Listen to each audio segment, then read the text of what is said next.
perlu ada konsentrasi khusus untuk menyelesaikan itu. Nah, prinsipnya adalah hindari melakukan proses pergantian atau seleksi di tengah tahapan pemilu.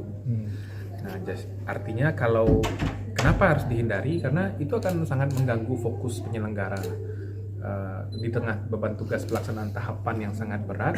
Sementara di sisi yang lain, mereka juga ada yang KPU RI-nya akan menyiapkan tim sel.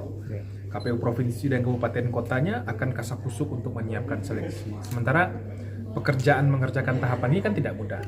Nah, oleh sebab itu, hal yang prinsip menurut saya jangan melakukan pergantian di tengah tahapan. Jadi kalau mau ditransisikan untuk pemenahan masa jabatan anggota penyelenggara pemilu ini, solusi yang paling baik adalah memperpanjang masa jabatan yang ada sekarang sampai di pertengahan tahun 2025 misalnya.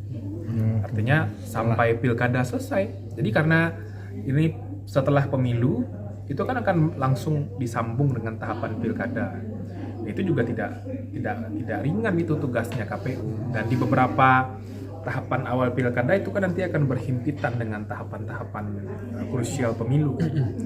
Tahapan rekapitulasi suara di tingkat kecamatan, kabupaten kota, provinsi sampai pusat. Itu akan berhimpitan di tahapan-tahapan awal pilkada seperti penyerahan dukungan bakal calon perseorangan, verifikasi dukungan calon perseorangan, belum lagi nanti akan berhimpitan dengan proses perselisihan di MK untuk pemilu, berpotensi berhimpitan juga dengan persiapan putaran kedua di Pilpres misalnya. Jadi akan rumit kalau kemudian dilakukan pergantian. Nah, KPU menurut saya perlu ada kebijaksanaan. Jadi hindarilah psikologis untuk kemudian merasa bahwa KPU daerah yang ada saat ini bukan pilihan mereka. Urgensinya kan bukan itu. Tapi ini adalah lembaga penyelenggara pemilu yang bekerja dalam sistem. Jadi tidak penting sebetulnya siapa komisionernya. Yang penting adalah memastikan mereka bekerja baik dan memastikan melaksanakan tahapan sebaik-baiknya. Jadi kalau memang soal masa jabatan penyelenggara pemilu ini akan diperbaiki dalam Perpu, naskah perbaikannya atau materi perbaikannya menurut saya adalah memperpanjang masa jabatan komisioner yang ada sekarang paling tidak sampai awal 2025. Tapi seberapa rentan sih jabatan komisioner KPU daerah itu dipolitisasi? Mengingat kan nanti kalau diserentaknya itu ada 2.000 ya. Kalau dari 2.000 kayaknya nggak nyampe. Kayak Ratusan orang lah. Dari 500 kota dikali berapa orang untuk komisionernya?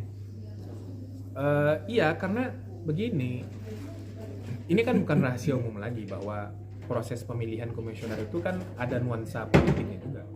Selain ada kepentingan penyelenggara pemilu untuk memilih orang yang tepat, memilih orang yang berintegritas, ada kepentingan peserta pemilu juga kan, yang kemudian pasti mereka ingin mencoba masuk untuk kemudian mempengaruhi proses pengambilan keputusan komisioner itu.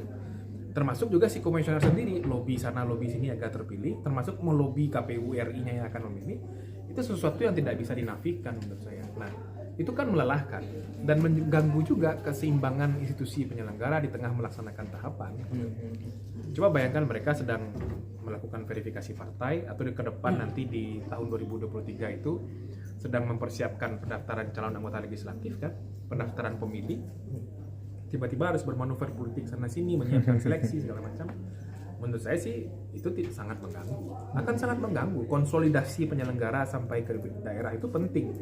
Nah, kalau seleksi dilakukan di tengah tahapan itu akan mengganggu konsolidasi penyelenggara.